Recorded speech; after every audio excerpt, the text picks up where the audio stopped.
AIDS ബാധിച്ച ഒരു കുട്ടി, 10-20 വയസ്സേ ഉള്ളൂ കുട്ടിക്ക്. 13 വയസ്സിൽ അവൾ വിറ്റുപോയ പെണ്ണാണ്. 16 വയസ്സിൽ അവളെ രക്ഷപ്പെടുത്തി കൊണ്ടുവന്നതാണ്.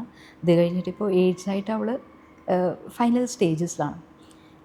ഫൈനൽ സ്റ്റേജസ് എന്ന് പറഞ്ഞാൽ ഇനി 1-2 മാസങ്ങളൊക്കെ ഉണ്ടാവും അവൾക്ക്. അവളുടെ ഒരേ ആഗ്രഹമുള്ളൂ, അവളുടെ വീട്ടിൽ പോയി അവിടെയാണ് മരിക്കണം അവൾക്ക്. അവളുടെ നാട്ടിൽ പോയി അവിടെയാണ് അവളുടെ എൻ്റെ അവൾക്ക് ഇതാണ്. എത്ര മാത്രം നമ്മൾ ആ ഫാമിലി ആയിട്ട് സംസാരിച്ചാലും ആ അപ്പനമ്മനെ കാല് പിടിച്ചാലും അവർ കുട്ടീനെ തിരിച്ചെടുക്കാൻ റെഡിയല്ല. അവരുടെ വാദം എന്താണ്, നമ്മൾക്ക് ഈ കുട്ടി ഇല്ല, അവൾ മരിച്ചുപോയി. ഇങ്ങനെയൊരു രോഗിയായിട്ട് തിരിച്ചു വന്നാൽ 100 ആൾക്കാർ 100 ക്വസ്റ്റ്യൻസ് ആയിരിക്കും ചോദിക്കുന്നത്.